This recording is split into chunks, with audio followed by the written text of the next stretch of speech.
आगे बढ़ते हैं, बात लेफ्टिनेंट गवर्नर इंतजामिया की भी करते हैं और बड़ी बातें कुछ लेफ्टिनेंट गवर्नर की तरफ से कही गई हैं, वो आप तक पहुंचाना इसलिए जरूरी है क्योंकि बात नौजवानों की हुई है, कारीगरों की हुई है, उन तमाम लोगों की जो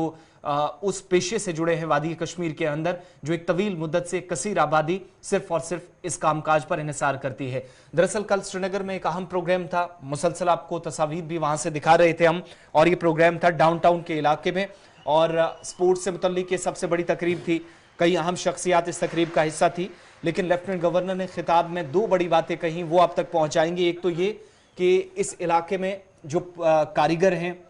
तांबे का काम करने वाले लोग हैं, बाकी जितने भी एक तवील मुद्दत से या कसीर आबादी जो इसी काम पर इन्हिसार करती है, पेशावर खिदमात उनकी रही हैं, जम्मू कश्मीर को सकाफत के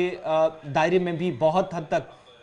नाम देने वाले, काम देने वाले वो तमाम लोग, उनके लिए लेफ्टिनेंट गवर्नर ने कुछ बड़ी बातें कही। और दूसरा ये कि नौजवानों के लिए जो पिछले दिनों कहा गया था कि स्पोर्ट्स पॉलिसी के तहत नौकरियां देने का ऐलान होगा, उसके मुताबिक कल जब डॉक्टर रक्षा अंद्राबी की तरफ से यह कहा गया कि उन्हें लेफ्टिनेंट गवर्नर के नोटिस में चीजें लाई हैं कि जो नौजवान खेलों में जाएंगे उनकी रिजर्वेशन का मामला या फिर गेजेटेड और नॉन गेजेटेड पोस्टें भी क्रिएट की जानी चाहिए department of youth service and sports की जानिब से, तो उस पर भी एक यकीन दहानी लेफ्टिनेंट गवर्नर मनोज सिन्हा की तरफ से कराई गई है। और आने वाले दिनों के अंदर उन्होंने क्लियर कर दिया है कि न सिर्फ गेजेटेड बल्कि वो तमाम जो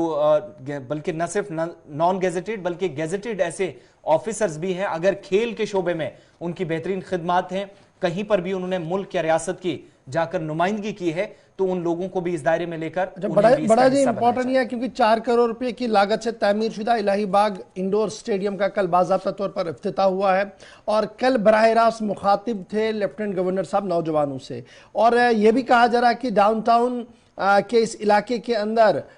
ये 75 साल यानी 75 बरसों के में पहला मौका होगा जब हेड ऑफ द स्टेट इस तरीके से सीधे डाउनटाउन गए हो और वहां पर डायरेक्ट इंटरेक्शन उन्होंने नौजवानों के साथ किया है। यानी नौजवानों में खेल को अपना खेल की और अपना रुझान बढ़ाने की, और कल जहां लेफ्टिनेंट गवर्नर ने तलकीन की, वहीं पर यह भी कहा गया कि मकामी लोगों की तरफ से कहा गया कि 75 बरसों में पहली बार इस तरीके से कोई गवर्नर नीचे आया है, lieutenant governor down to the streets आकर नौजवानों से मुलाकात के लिए आया है। लगभग आज इस तरीके की खबरें जो हैं वो सारे अखबारों के अंदर भी शाया हुए, लेकिन लेफ्टिनेंट गवर्नर साहब क्या कुछ कह चुके हैं, बड़ी 2-3 बातें इंपॉर्टेंट, जरा एक बार इसको सुन लीजिएगा, याद रखिएगा, क्योंकि आने वाले दिनों में इस पर भी कुछ चीजें जो है वो खुलकर सामने आ सकती है, पॉलिसी से लेकर इंप्लीमेंटेशन तक। अभियान हम यहाँ शुरू करने जा रहे हैं। प्रधानमंत्री जी की जो योजना है रोजगार गारंटी की, पहले फेज में 1000 नौजवान बच्चों को भी आने वाले 3 महीने में हम चयनित करेंगे। यहाँ के जो लोग तांबे का काम करते हैं, पेपर मैसी का काम करते हैं, साल का काम करते हैं, उनके लिए खादी विलेज इंडस्ट्री की तरफ से यहाँ क्लस्टर भी हम लोगों ने स्वीकृत किया है। आने वाले दिनों में उस काम को भी हम जल्द से जल्द पूरा करेंगे। अभी डॉक्टर दरक्षणा अंद्राबी जी कह रही थी कि नौकरी का इंतजाम बहन जी कर दिया गया है। जो नई स्पोर्ट्स पॉलिसी है उसमें केवल नॉन गजेटेड नहीं, गजेटेड ऑफिसर्स भी जो स्पोर्ट्स के हमारे चैंपियन होंगे उन्हें जल्द ही नौकरी देने का काम हम करेंगे। हमने सुनिश्चित किया है कि पहले यहाँ के खिलाड़ियों को जिन कठिनाइयों का सामना करना पड़ता था, वो समस्या अब हमारी नई पीढ़ी के खिलाड़ियों के सामने न आए। मैं एक और बात कहना चाहूँगा, एक ज़माना था जब शहर खास को कश्मीर की धड़कन कहा जाता था। हमें संकल्प शक्ति के साथ उस प्रतिष्ठा को पुनर्स्थापित करना है। देश में चहुमुखी हो रहे बदलाव और जम्मू कश्मीर की तरक्की से परेशान कुछ लोगों ने षड्यंत्र करके अमन और मोहब्बत को नुकसान पहुंचाने की कोशिश की थी।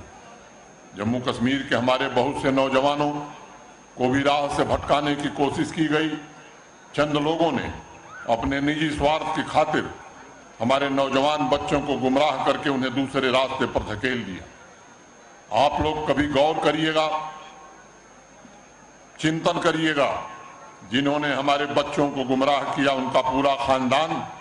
विदेश के बड़े शहरों में पड़ रहा है, आराम की जिंदगी जी रहा है। लोगों के घरों में आग लगाकर तमाशा देखने वाले ऐसे लोगों को। चलिए जी, लेफ्टिनेंट गवर्नर साहब कल डाउनटाउन श्रीनगर के अंदर थे, कुछ बातें अहम थी जो आपकी नजर हमने की, क्योंकि खेल के साथ जो लोग जुड़े हुए हैं उनके लिए बड़ी